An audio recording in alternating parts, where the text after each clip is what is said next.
What's up, everyone? We are live here in Greenville, South Carolina. It's the Morgan Thomas Show, episode number 30, July 24th. I think that's right, Al, right? The 24th of July? Yes, sir. Thank you for joining us. We are going to get the show ready. We have a great show for you tonight. Alan, tell us what we're going to be talking about. Well, tonight we're going to be talking about McMichael transferring to UNC, and we're going to give our thoughts on the All-In Cookout. That's right, and we've got a little bit of a prospect evaluation. I know you guys liked that before. This time we're going to talk about a guy that's going to be at the All-In Cookout, or rumored to be at the All-In Cookout, Arik Gilbert, a five-star tight end out of Georgia. And then, I don't know if you heard in the news, but U of SC, the Gamecocks president, just promised the entire student body ice cream for beating Clemson. And we're going to talk about that to finish up the show. Thank you for joining us.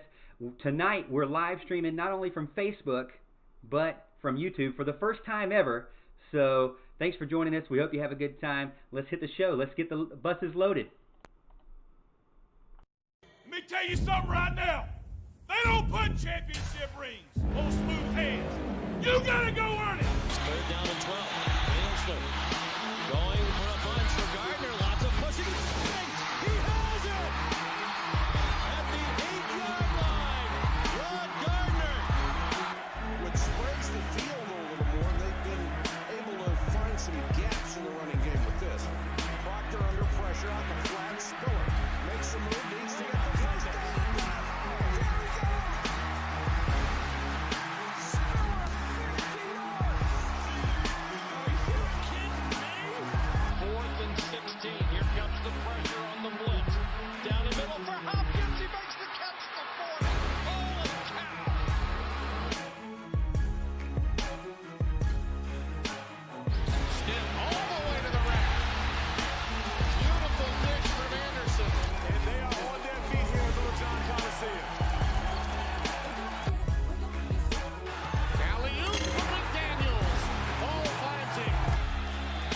Takes a snap, rolls right, looks into the end zone. Hunter Renfrow caught it!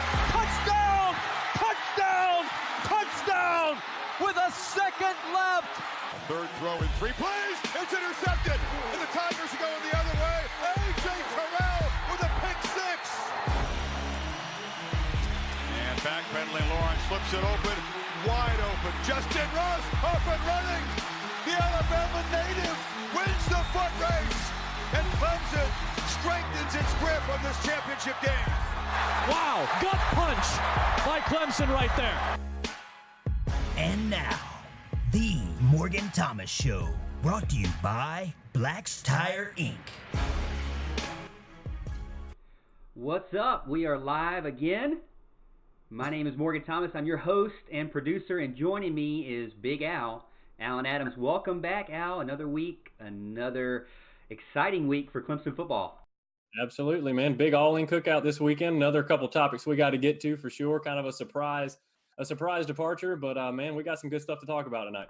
Yeah, I'm excited, and bear with us tonight because we're trying something new, as we always try to do. We try to tinker with it. We're scientists over here in the streaming world. I'm trying to stream tonight with OBS Streamlabs, and it's going to give us the opportunity to not only stream live to Facebook. Alan is over the Facebook world. He's going to check out everybody that's watching us on Facebook Live right now. So if you haven't seen us on Facebook, you're watching us on YouTube, go over to our Facebook page. We've just passed over 800 followers on Facebook today. So that's exciting. If you haven't followed us on or liked us on Facebook, go check it out, The Morgan Thomas Show. You'll be able to see our videos there and some of the posts that we do that we can't do on YouTube. If you haven't checked out our YouTube page on the other end of the things, if you're watching from Facebook, go check out the YouTube page. I'll be manning the YouTube page because, honestly, we just haven't figured out how to put the chat in one area. So I'm watching the YouTube chat. I see Prince is already there.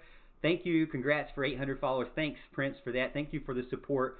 Before I get into it, though, something I didn't do last week, and major apologies to one of our wonderful sponsors because I was so excited about getting onto YouTube for the first time that I didn't tell you about our sponsor. You can see him right there, Black's Tire Inc., 864-647-9292.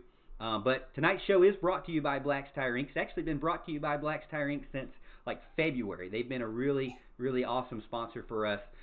Family owned and operated since 1971. So they've kind of been around a while, right? If you need new tires, brakes, alignments, tire repair, just looking for someone to ask you questions to, check them out at Black's Tire Inc. Locally owned and operated. They're right above Clemson in Westminster, South Carolina, 1415 East Main Street. So you just hang a left at the red light, over there with all the new stuff and New Spring and everything. Hang a left, just keep going, and you'll see Black's Tire when you get into Westminster right there on the right. Give them a call, 864-647-9292. You'll see it in the show. And like I said, Alan says this all the time, and I agree. We don't just put any old sponsor up here. I've used them, and my family's used them. My wife's family's used them, so go check them out. We support them. They support us, so we're excited for that. Hope you're having a good week. Al, who's over there on Facebook? Since I can't see him, let's give him a shout-out. We got Prince on our end. Who you got on your end? Over on this end, I saw Alex McBride join us, Trip Anderson, Alice Hunter, Mark Childress. We got Cody Hudson. We got Mom watching, Chris Carter, Perry Freeman, Jason Trammell. Man, we got a good crowd over here for sure. Perry Freeman. Perry. Now, the man, the myth, the legend. I know he's not watching because I know he's running the back of the kitchen. He's running the front of the kitchen. He's running the front of the restaurant. He's bussing tables. I know he's not watching. He probably just put his phone down to be nice to us. So thank you, Perry, for that. If you don't know what I'm talking about, Perry is owner-operator of the Charleston Sports Pub, and he just opened up one in downtown Greenville. So give him a shout. Check him out. They got some great food there. Al, what's one of your favorite meals to get when you go there? One of my favorite meals. I didn't have it today because they only serve brunch on Saturday and Sunday. But as I've mentioned many times before, my favorite meal is the Legend that they serve on Saturday and Sunday at their brunch hours for sure. But the family and I did have lunch there today. Got some good wings. I love their fries and their special house sauce. It's good stuff. Ooh, the special house sauce. My special house sauce is a little bit of ranch and a little bit of barbecue sauce. That's my special house sauce. Only at Zaxby's though, but Oh yeah. I got to give some love to Zaxby's, but they're not any. They don't even hold a candle to what's going on over there with what Perry's got. Not only the downtown location, he's got a couple locations I think down in Charleston, and that's where he kind of started. Obviously, Charleston Sports Pub, right? And then he's got a location in Clemson too. Did you know? I don't know many places that do this, but he actually delivers to your tailgate, which I think is by far amazing. So 36 days, y'all. 36 days before we get the party started, baby, and Georgia Tech goes home crying late Thursday night. But yeah, we're excited. Yeah. And again, on YouTube, I have a chat up here, but I can't see who's live. Alan can kind of see who comes in on Facebook. I can't see who comes in on Facebook or on YouTube. So give us a shout in the comments so I can give you a shout. If you have any questions, concerns, emotional outbursts, or just want us to talk about something that's been on your mind this week, let us know. We got 4 topics that we run through, and we have a halftime, and then we're out of here. So like I said, we try to give you a good show for the Clemson fans out there. Hopefully no trolls from the Carolina group. Well, even though we will be kind of picking on them a little bit later on in the show, so hang tight for that. But let's get started into scene number 1, or I'm saying scene number 1 because I'm reading scene number 1, but let's get started into the topic number 1. Sure. And that is something that was kind of big news coming up this week. And Kyler McMichael, obviously I just got done tweeting how great it was to be Mike Reed because he had AJ, he's got DK, he's got Kyler, he's got Mario, he's got Lee Anthony, he's got Andrew, he's got Sheridan, and they're all awesome. That's what 6-7 guys that he had. Now he has one less. Kyler McMichael just recently announced that he will be transferring, and some of the controversy around it is that he'll be transferring, and immediately said where he was going. So there was at least he already knew before he got started or before he announced he was ready to go. And also he's going to a team that we're going to be playing. A lot of people are kind of concerned he might take a playbook with him. I don't know if that's the case. Obviously Dabo doesn't like to have players leave before they graduate. He's always said that. I want you to stay here and graduate. Yeah. Fulfill your commitment at least to the university to graduate.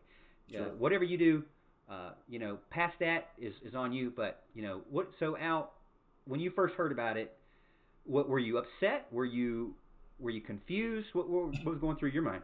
Well, I was a little confused for sure. I think it caught a lot of people by surprise.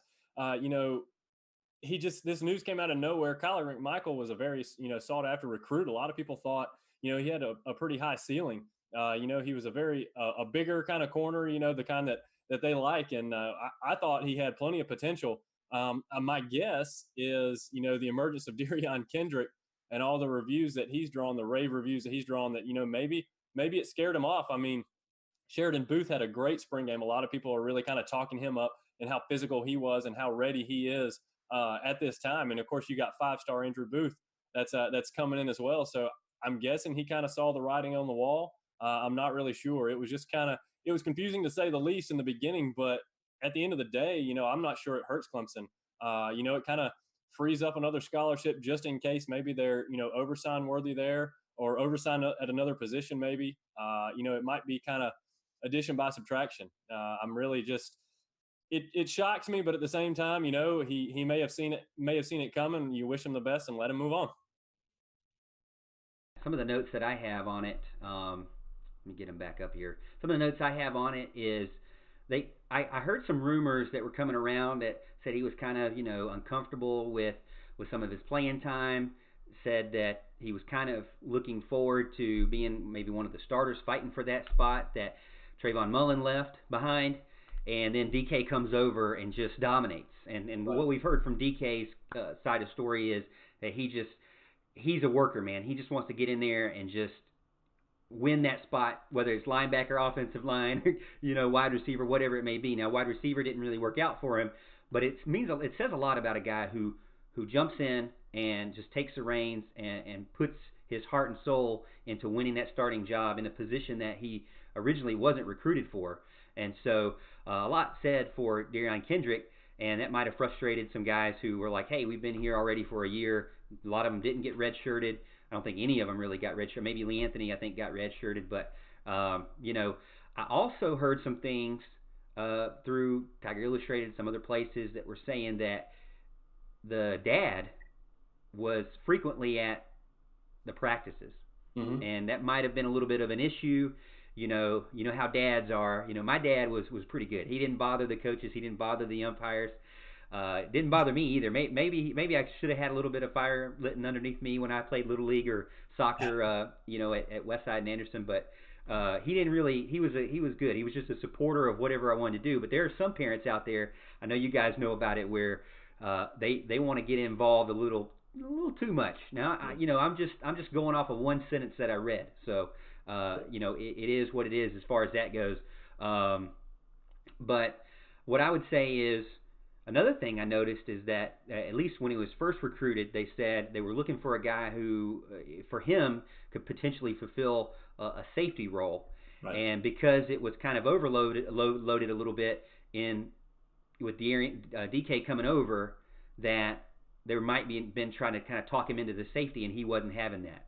Right. Yeah. No, I agree. I think his highest upside is at safety. I'm not sure he has the quick hips to be the elite corner that he wants to be. Now, he has the ability to be a good college corner for sure. But again, he was getting buried on the depth chart there. I think safety is his highest upside position, but I think he wanted to stick at corner, and that was kind of their camp's stance the whole time.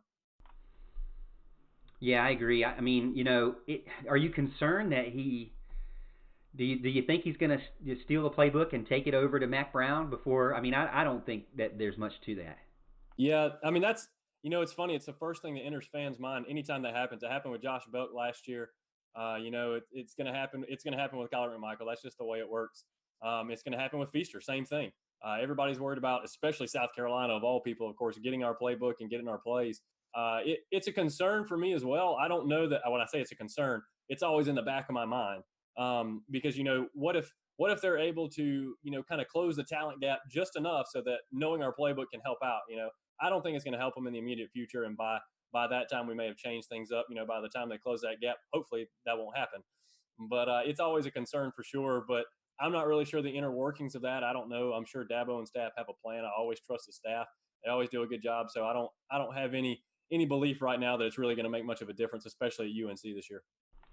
Yeah, that would be interesting. I mean, you got the entire playbook and you still can't put any points against Clemson or at least beat them. That's kind of hilarious, But maybe they did have the playbook. That's why Carolina had 6,000 yards against us, is because they Right. had our playbook. Who knows?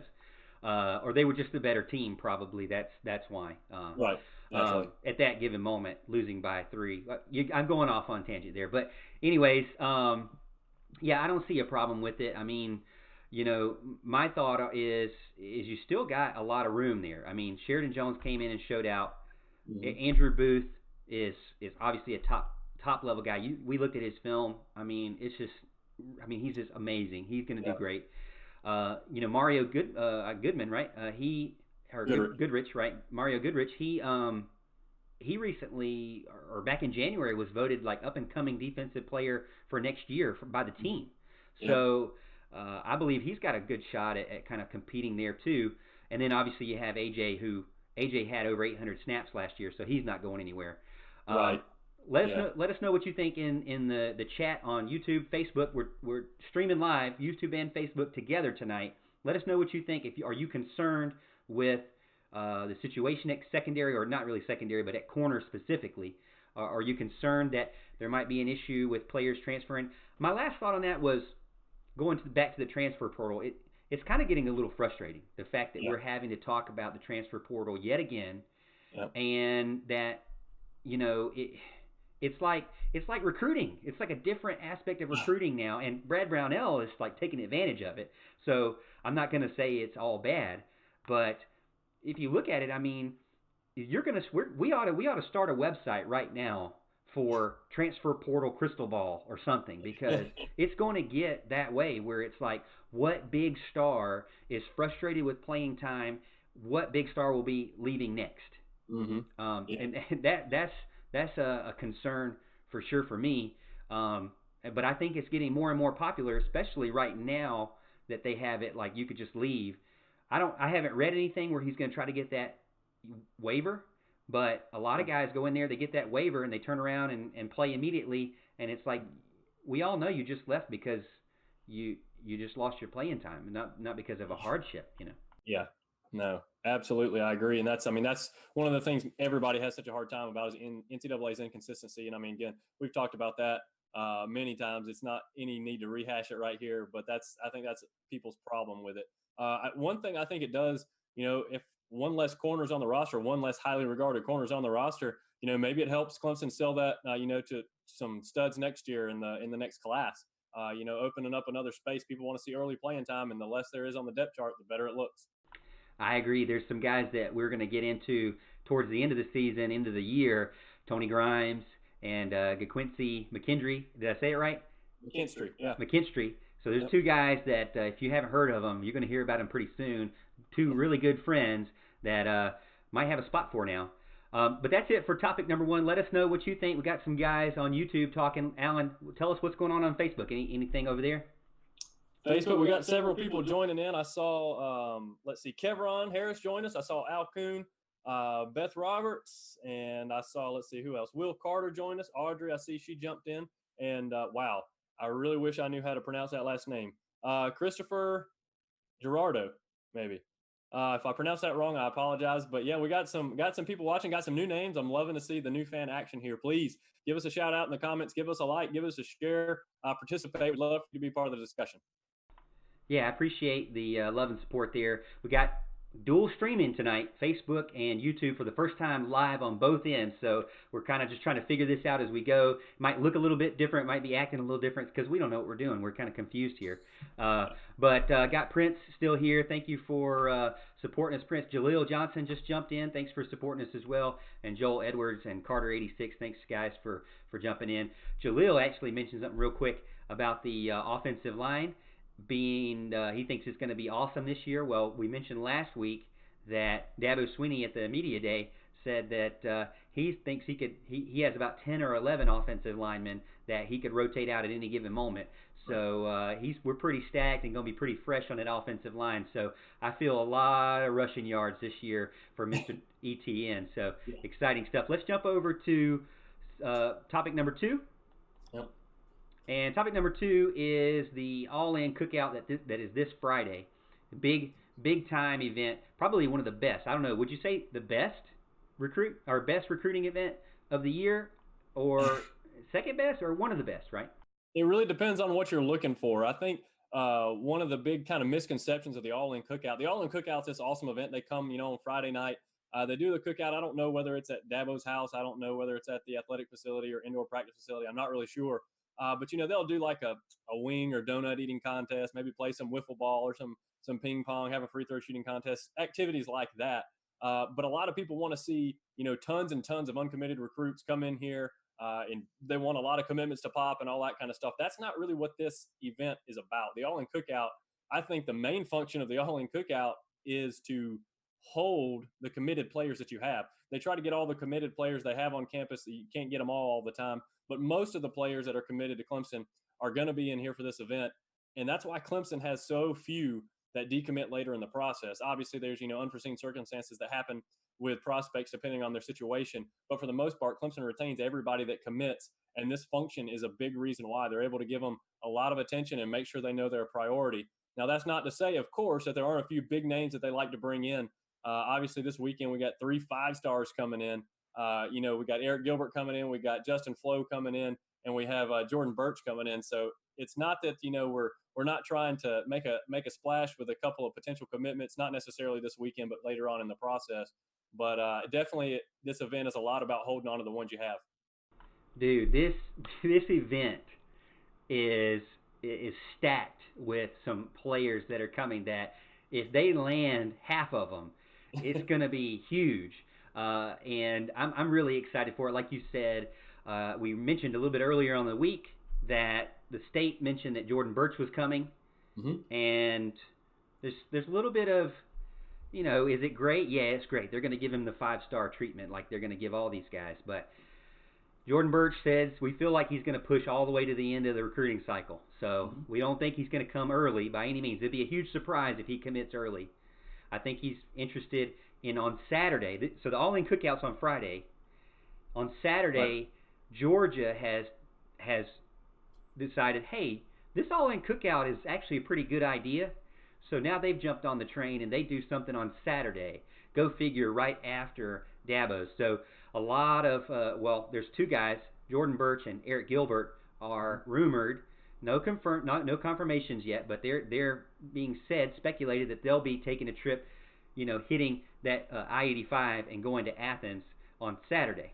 Yeah. So, is it a big deal? Yeah, Friday's still a big deal. Is there competition? Still going to be competition? Oh yeah, there's still going to be competition. Especially from that Georgia. Georgia, really, if you read any articles from Georgia, any kind of recruiting stuff, they are saying Birch is theirs. Now, anytime I post this, we're going to post this, and I guarantee you're going to have 5 or 6 Gamecock fans come on and say, oh, Morgan, you guys are idiots. You don't know what you're talking about. He's coming to Carolina. So the fan bases on both sides, actually the coaching bases on both sides are saying, hey, Clemson is not a lock for this guy, and we're going to come after him. So it's exciting to see. I'm starting to get more and more into recruiting. I wasn't really into it until we started this show, and it's been really fun to kind of get into and see. But like you said, then you've got Arik Gilbert. We're going to actually talk about him in our third segment after halftime. We're going to get in more to Arik Gilbert and our thoughts on it. Wasn't able to get you a video tonight just because all the new things that we're doing, but I will have it for our recorded video when I post up the clips. But yeah, so and then you've got Justin Flo. A lot of people are saying, hey, Justin is 50-50 or less. I don't know, man. I'm gonna go ahead and give you a prediction here. As much as Brian Bresee is pushing him on Twitter, and as much as they went to this 5-star rivals thing, and he made it a point. Him and Trey Williams made it a point to go and talk to him and get pictures with him and chat it up. I mean, they are recruiting as much as anybody else. So I'm excited to see what they're going to do. Man, can you imagine that defensive line with that amazing linebacker right behind him? Justin Flo is like an elite linebacker with an attitude of Ben Boulware. I mean, he just gets in there and he's not afraid to pump up the crowd, get in your face, and he's going to back it up with some huge talent. So I'm excited. There's who else is there? You mentioned E.J. Williams. Yep. Okay, so let's talk about the top guys that are there. E.J. Williams, you already texted me and said he's a lock, right? I'm saying he's a Clemson lock, absolutely. So no need. Well, E.J. Williams, he says his big brother is Justin Ross. Like they play at the same high school, live in the same town. He still texts him every day. To me, it would be with T. Higgins probably leaving. To me, I mean, he would fill that role perfectly. He's a great outside guy. If you haven't seen our video, we did a clip recently about it. So who else do you got? So we got EJ's a lock. Is there anybody else that you feel like you can go ahead and put your stamp of approval on? There's one that I'm not gonna mention. I think we're gonna get another receiver this weekend. Got a good feeling that he's gonna be a Tiger. I did kind of want to give my thoughts on the 3 big 5-stars that are coming in. Arik Gilbert, as you said, is supposed to be in. Obviously, he's a big Georgia lean, as most people believe he'll end up there. He's kind of an SEC guy. There's a couple other teams that kind of loom in the background there. I think what Clemson's going to do is try to get him on campus. Sell him and mom on playing with DJ Oyunglele, and I think that's the angle they have to pitch there. I mean, Arik Gilbert would kill it in our system. I think there's a lot to sell there, so I'm hoping. The family feel will be there. Obviously, DJ and the family won't be there, so that's kind of going to hurt us a little bit. But hopefully they can keep preaching that. Maybe we can just keep our foot in the door long enough to have a dominant season, and maybe he can't resist. Justin Flo, you mentioned. Obviously, he's a linebacker everybody wants. Number 2 player in the country. He's got all the skill in the world, all the physical tools.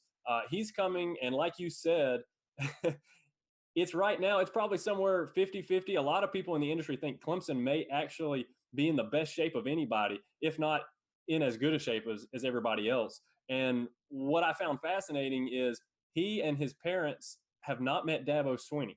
Okay, so if you throw in the fact that we may be in the lead or already in the lead or tied for the lead, and they haven't even met Coach Dabo yet, that makes me feel real good about the Tigers' chances. I really think that's going to be a good form. I think they can kind of pad a lead going into this weekend, or coming out of this weekend at least.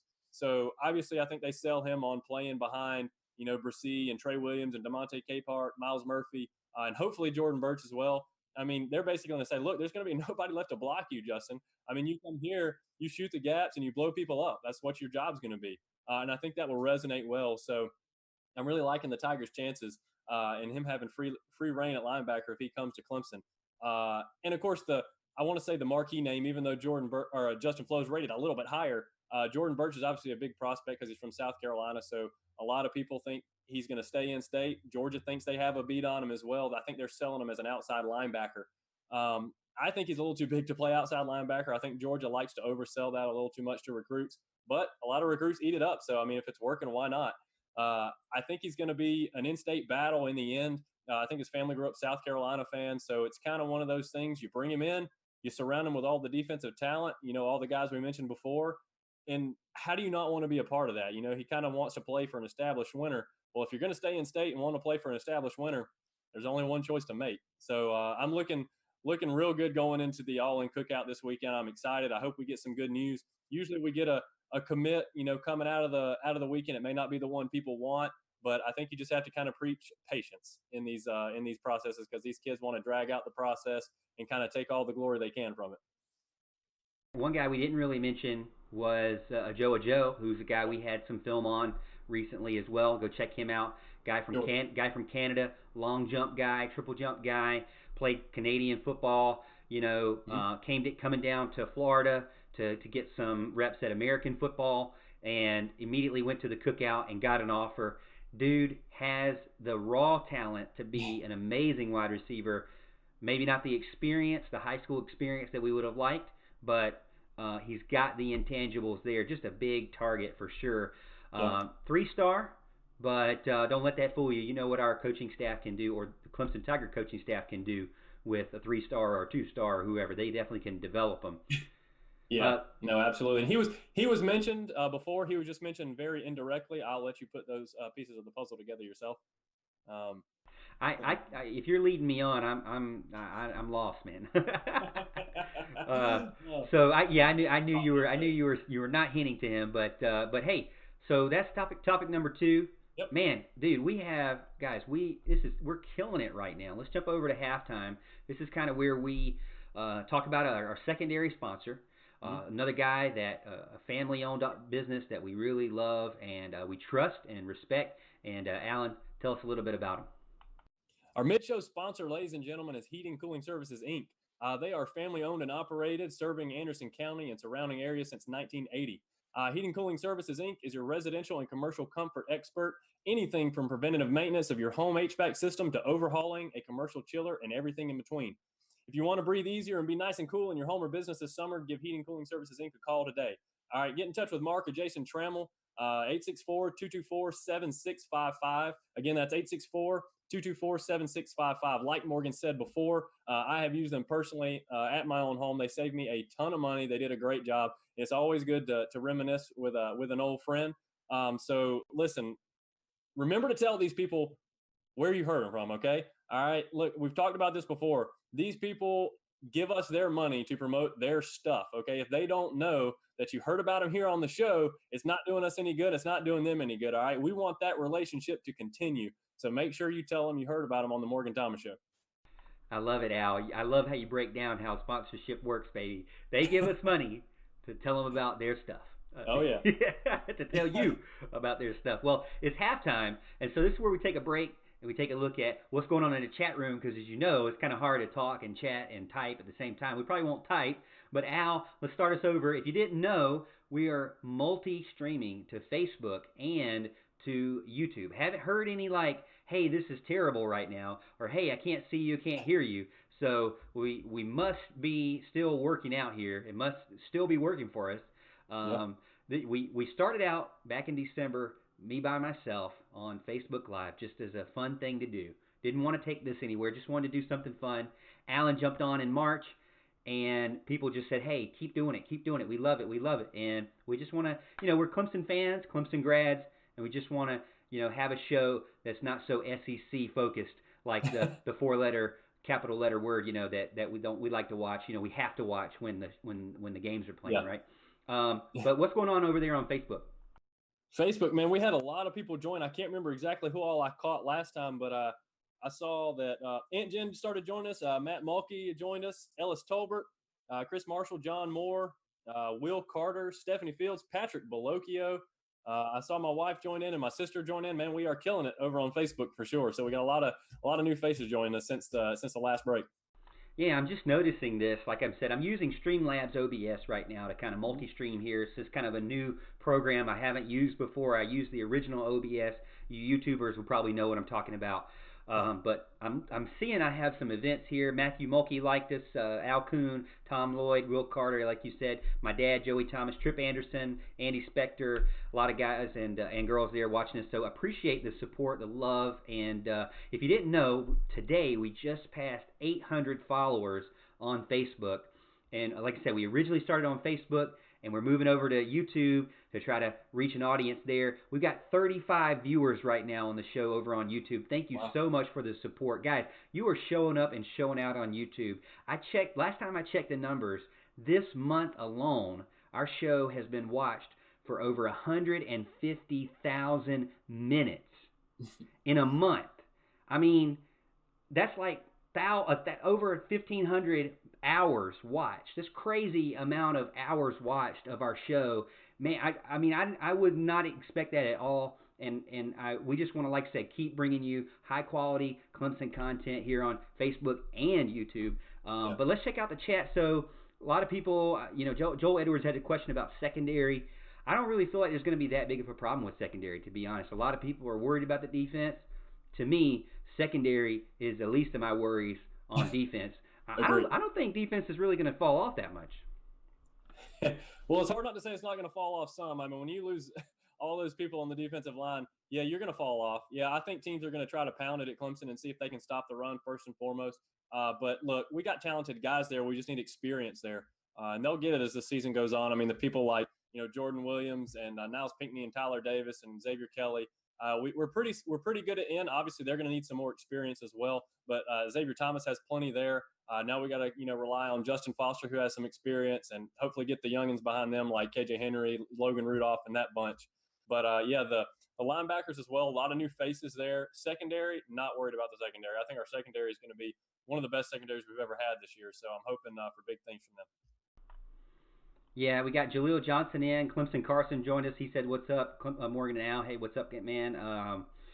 Let's see. We've got some people talking about the offensive line. They're all agreeing that the offensive line is going to be pretty stacked. Yeah. Jaleel is just listing off the guys that could be playing in 2021, and he said, he prays for anybody who doesn't know Jesus who plays against Clemson, and I agree with you, man. Any quarterback who is not prayed up is going to have, a lot of worry on his hands coming up this season and next season. So let's see. A lot of people, 24/7. Somebody, Prince said 24/7 has Birch leaning 62% to Clemson, which is a good thing. Joshua Martinez jumped in. He said Xavier Henderson. I guess he's Henderson. We did a video on Xavier a couple weeks ago. He's a wide receiver. He's from Miami, and it died down some news on him. He was really hot. A lot of articles on him coming out when he first came down for the Cookout. Couldn't participate during the Cookout. Dabo was apparently spending a lot of time with him, and then, like I said, all the word is now is that EJ and Ajo are locks and highly likely to commit to Clemson, and there's not a lot of word on Xavier anymore. Right. So it's kind of interesting there. Let's see. Prince says Dixon's going to have a major breakout. Yeah, Alan and I, we both agree with that. Lynn J is going to dominate this season. 31 viewers over on YouTube. Again, thank you so much for the support. If you could, go check us out on Facebook. Give us a like and a follow over on Facebook.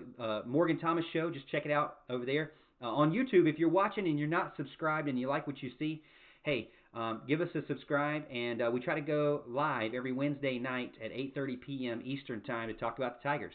But let's jump over to our topic number 3 of the night and talk about the 5-star prospect eval of Arik Gilbert. Originally, I had the idea to have this YouTube video, but with the screens and everything, can't get it to work. I used to have like 2 or 3 screens. Now I only have 1. So I'm working through it. I promise. But Arik Gilbert, a 5-star recruit. When you watch his film, go check it out on YouTube. And look at his film. This guy, let me tell you a little bit about this guy, all right? 6'5", 248 pounds, all right? This guy is a rising senior, okay? This is last year in high school. He's already 6'5", 245. I wrote down, here's my notes. He's a monster, he's big, he's tall, and he can catch the ball. You like my rhyme there? I like that. But when you watch the film, it's easy to see that this guy, when you're watching him, he's a tight end. He lines up as tight end. He's actually listed as an athlete on the recruiting board, but the guy could easily be an outside receiver. 6'5", 248. I mean, this is the guy that you want. If you're throwing the ball to the tight end, this is the guy that you want. A lot of writers have said, hey, Clemson just needs to be quiet about him because he's not going to Clemson at all. Yeah. He's going to Georgia. He's a lock in Georgia. You mentioned it as well. So is it a stretch? Yeah, it's a stretch. Arik Gilbert is a stretch, but can you ignore him? Oh no, you can't ignore anybody in a 500-mile radius that looks like that. Yeah. All right, so he is big, he's strong. You watch 5 minutes of his film, he can catch the ball, he can go up over anybody. They actually had him at the 5-star challenge as well, and a lot of the experts that I was reading were saying that he could go up and catch the ball and get space against the top defenders in the nation. And so already being able to do that, he's going to be a big deal. He's going to be scary wherever he goes. Yeah, no, I totally agree. I actually watched the Huddle highlights. I always go to Huddle. They were kind of my go-to site for player highlights, and I think they had some old stuff on him because I didn't see a ton that YouTube had. But I mean, this guy, like you said, elite size, okay, elite athleticism. He plays some basketball, which I always like to hear. I think he's got the ability. If he wanted to play defensive end, he could probably do that. That may be why he's listed as an athlete because he plays both in high school. So I would imagine some schools are courting him as that. Obviously, Clemson would want him for the tight end position. On his film, he's just a completely different class of athlete than most of the guys he's played. As you said, he splits out wide sometimes at receiver, 6'5", 250. I mean, he just towers over everybody.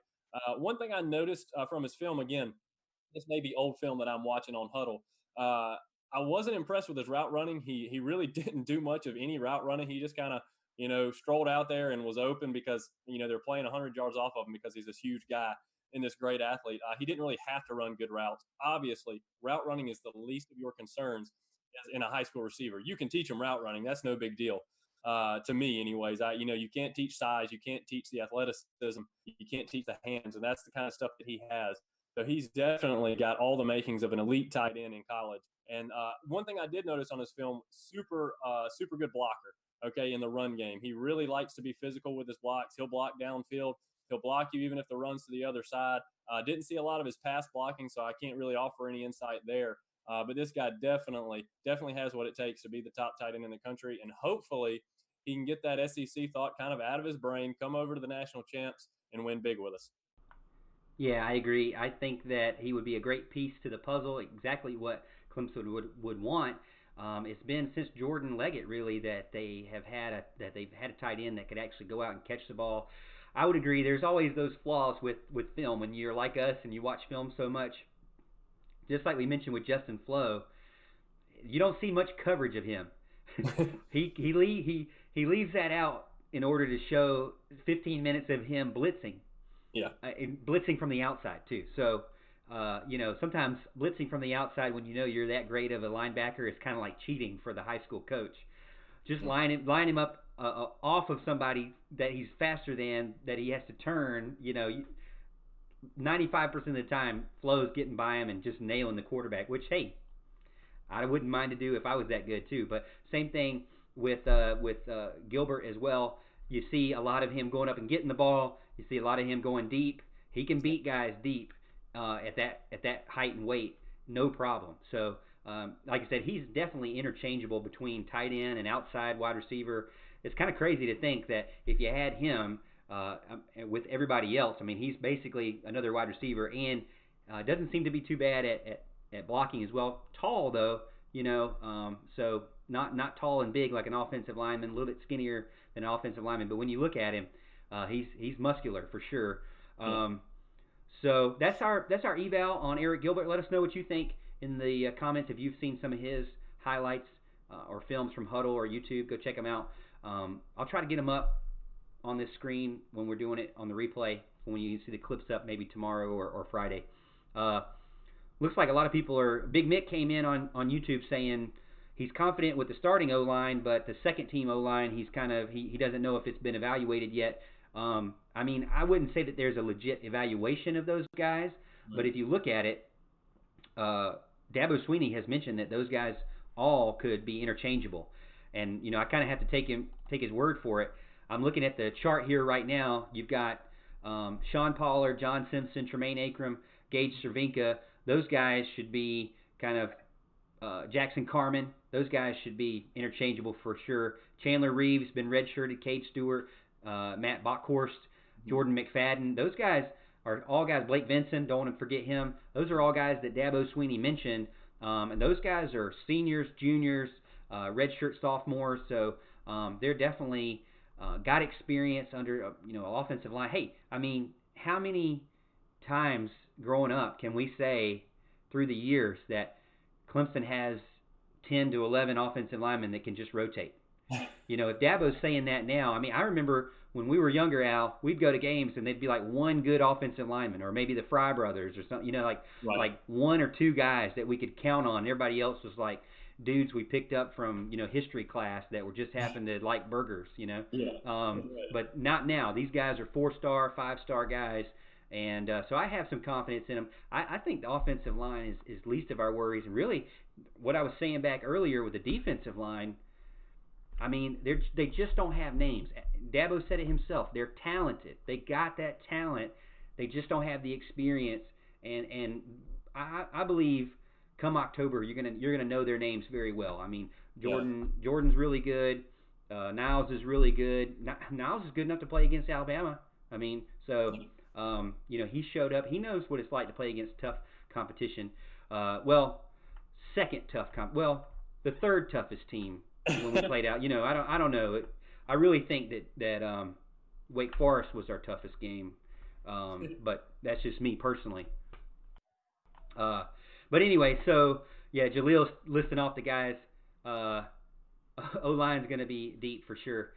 Let's go over to our fourth topic. Let's finish it up. Hey, we're churning here, Al. Oh, yeah. And this is another thing. Moving on from the hardest team that Clemson has to play to the ice cream promise. Okay, and we just had to talk about this one because it's just too good not to talk about, right? Sure. But going to the thing about the toughest opponent was not Clemson. Here's my thoughts on that. Okay. If you're down by 3 touchdowns and basically been dominated, didn't score a touchdown after like the very beginning of the second quarter, you've been dominated on offense and defense and up by 3 touchdowns with 10 minutes left in the fourth quarter. Of course that team is not tough for you. You've checked out. You're not playing them anymore. You probably stopped playing them when you realized they were the better team. Yeah. So when you're sitting on the bench and you're like, okay, they're not the tough. These guys aren't that tough. Of course they're not tough. You've been drinking water and they've been letting other guys play because you can't come back. Yeah. I know I've been in games where we've been blown out and the backups get all the time and you're like, what do you really know about the game if you didn't really play or if you knew that you weren't going to win? I mean, you don't go 110% when you know you've already lost the game. That's just a fact, okay? Now, you look at Georgia. Of course Georgia's going to be your toughest game. You were down almost the entire game. You had to fight back to win the game, and you did, and you fought to the very last minute, which was a detriment to you, to be honest. But, I mean, and of course, even Oklahoma would probably be the tougher team. Even though you got up by 3 quick, you had to fight to keep it because Kyler Murray was coming and coming and coming. Yep. So, to me, tell us we're not the toughest team. We're not the toughest team because this team was really 3 scores better than you. I mean, if you're just going to get beat, you're just going to, white flag. You know what I mean? So that's my thought is, of course, a player would think it's not the toughest team because they were getting demolished. Yeah. No, absolutely. I think this started out as an ice cream discussion, and it turned into best team discussion. So what I'm going to do for the fans is tell what Morgan was trying to get to and talk about the South Carolina's new president offered ice cream to any team that beats Clemson. Okay, he's offering them free ice cream Sunday social, I think, at his house or something like that. So obviously that was good for a laugh here in Tiger Town. People love to kind of jump on that kind of stuff. Clemson fans are going to point to how pathetic they are, and South Carolina fans are going to point out that Dabo Swinney threw a pizza party, when Clemson went to the college football playoff. All right, look, it's a little different than Swinney's offer, obviously. I mean, we were going to a college football playoff. Our sights were set a little higher, no doubt. South Carolina, they want to stop the bleeding, okay? It's reminiscent to the Darius Rucker free concert when they made a bowl game. I thought that one was overly pathetic, especially since pretty much everybody makes a bowl game nowadays. But whatever it takes, I don't have an issue with it. Okay, I don't have an issue with it. If they want to offer free ice cream, let them offer free ice cream. I may show up to get some. But all it does is cement the fact that they are Clemson's little brother. Okay, regardless of what Will Muschamp wants you to think. Okay, look, when they came out with those comments, we're not Clemson's little brother. It's like, you know what? That's exactly what someone who is Clemson's little brother would say. All right, it's really fun for us right now. They're desperate to beat Clemson in anything that matters. If a little ice cream is all it takes, it'll be well worth it for sure. Wow. I mean, I saw a picture of the Gamecock defender hanging on Mike Williams and saying, like, don't worry, little brother, I can carry you. Which is perfect. That's exactly what it's about. And, I mean, is Carolina the worst team in history of worst rival that's of a history of any rival? Yes, they are, because we just do not like them. They just cannot take the fact that they're the little brother, right? And like you said, I respect the ice cream thing. I mean, hey, I would prefer championship slices of pizza again. Right. Dabo, I'm talking to you.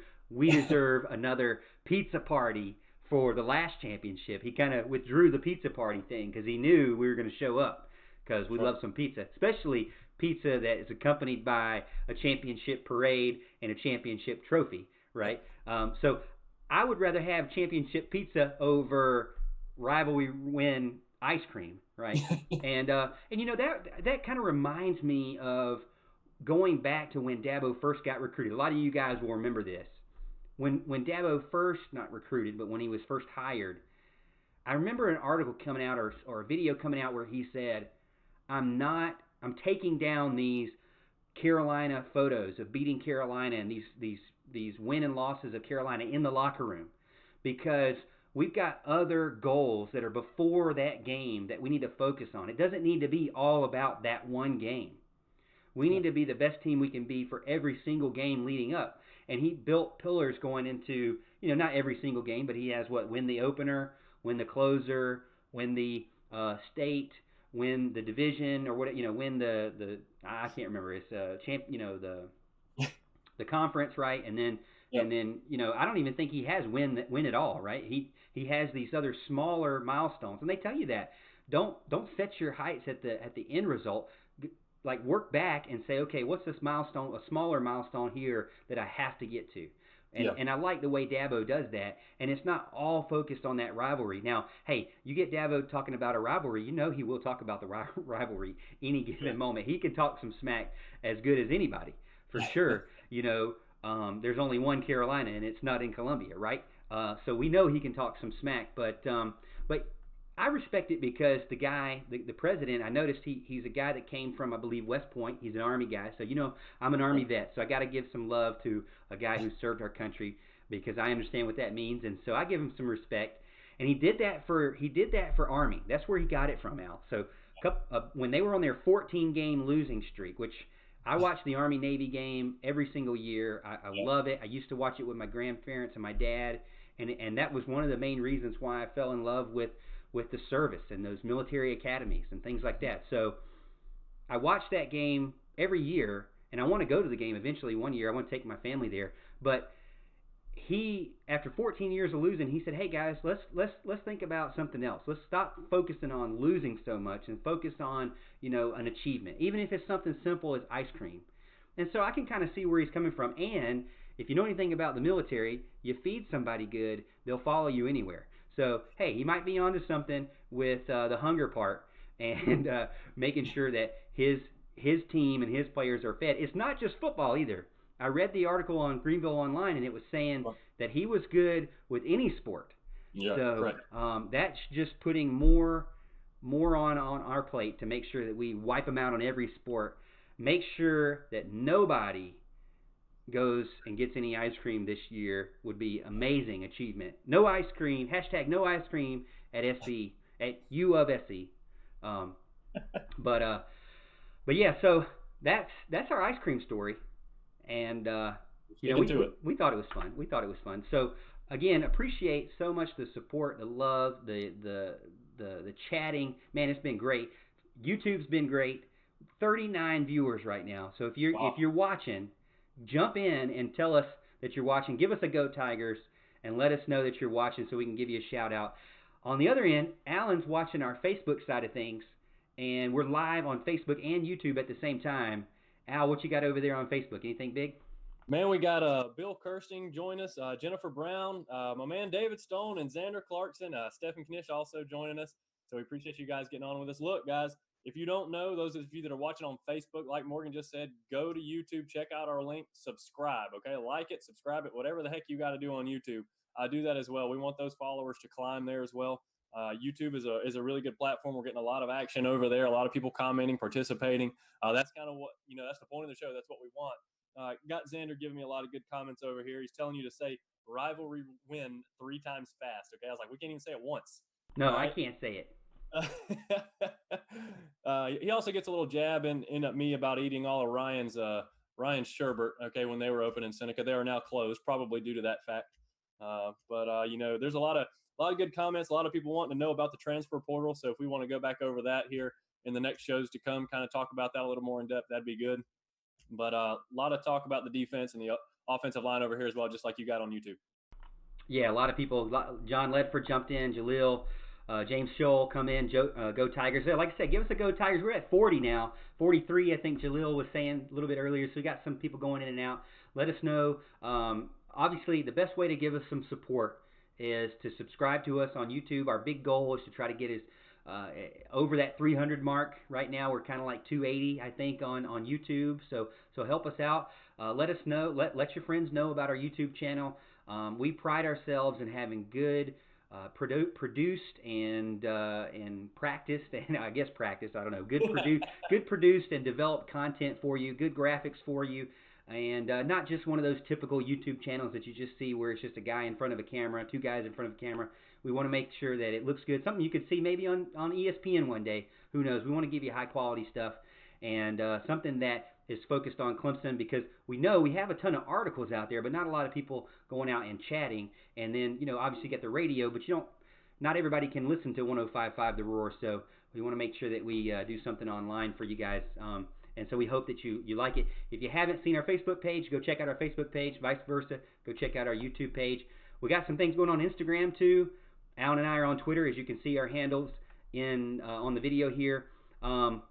But I appreciate, hey, Clemson Carson, let's get these guys to 1,000 subscribers. Hey, let's do it, baby. Let's do it. We're almost at 1,000 over on Facebook. So if you're over on Facebook and you haven't jumped over on YouTube, give us some help there and help us out. Our goal for Facebook is to try to get to 1,000 before the start of the season. So we're excited, man. 36 days until kickoff. Let us know in the comments if you're going to go to the game. I'm still on the fence, Al. I'm still on the fence with going to the game or not. I got some money shelled back for the game, but and Audrey wants me to go to the game. She says if you're going to be talking about Clemson, you got to go. And I'm like, I don't know, man. I could watch it on TV. The best seat in the house is a couch, right? Don't be that guy. That is like literally the worst thing I've ever heard. You need to talk to Mickey Plyler. You need a lesson in Mickey Plyler etiquette. That is terrible. Hey, if Kirk Herbstreit is announcing and Chris Fowler's announcing, I'll watch them all day. Now, if it's anybody else, I'm going to change the channel or listen to Don Munson instead.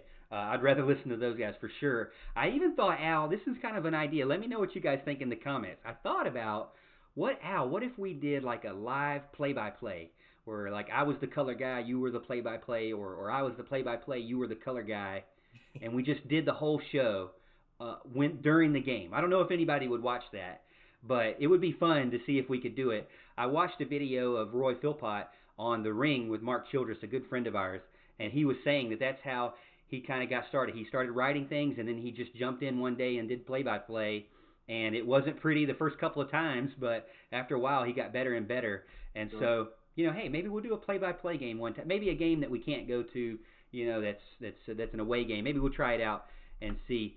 But yeah, John Ledford said, go to the game, then watch it late. Then we'll all watch it later on YouTube. But Larry Wright says, yes, let's do live play-by-play. Fowler and Herbstreit will always watch them. Jaleel says yes. So you guys, I see where you're going. Let me know what you think. We'll try. We might do it if I don't go to a game. Maybe what is the Florida State game? No, Florida State game's at home. Yes. What's a good away game? Maybe the Syracuse game. I'm not going to go to Syracuse. Okay. Maybe I'll do a live play-by-play for the Syracuse game. I actually was thinking about going to the UNC game. It's not that far away. Right. But Syracuse is definitely one I'm not going to go to. So maybe we'll do that. Good. Give it a shot. But hey, Al, you got anything before we go? Not anything particular. I just wanted to tell everybody again, thanks for watching. If you are, with us on Facebook, please, I try to shout out anybody that I can see pop up. I can't see you if you're not my friend usually. So please add me as a friend on Facebook so I can give you a proper shout out. I can see some, but not all. It's kind of funny the way it works. But you have a much better chance of me seeing if you add me as a friend. So again, we appreciate all the support, and go Tigers. Hey, we got some guys over here saying they'd listen to it, Al. So I'm going to need you to put it down on your calendar. All right. Mark it. So let's pencil it in. We can at least do, hey, maybe we could do the Syracuse game with like your giant, like jumbo projector behind us. Something like that. You'd probably get in trouble for that, I would imagine. Wait, whoa. No copyright. Sorry, no copyright. Sorry. Well, hey, guys, we appreciate the love and support. Again, I already told you what to do, so go do it. I hope you have a good rest of the week and enjoy watching and keeping up with the All-In Cookout this Friday. and let's see if Dabo can make some magic happen and land a big recruit this weekend. I hope everybody has a good weekend, and as always, Tiger fans, we will see you at the top of the hill.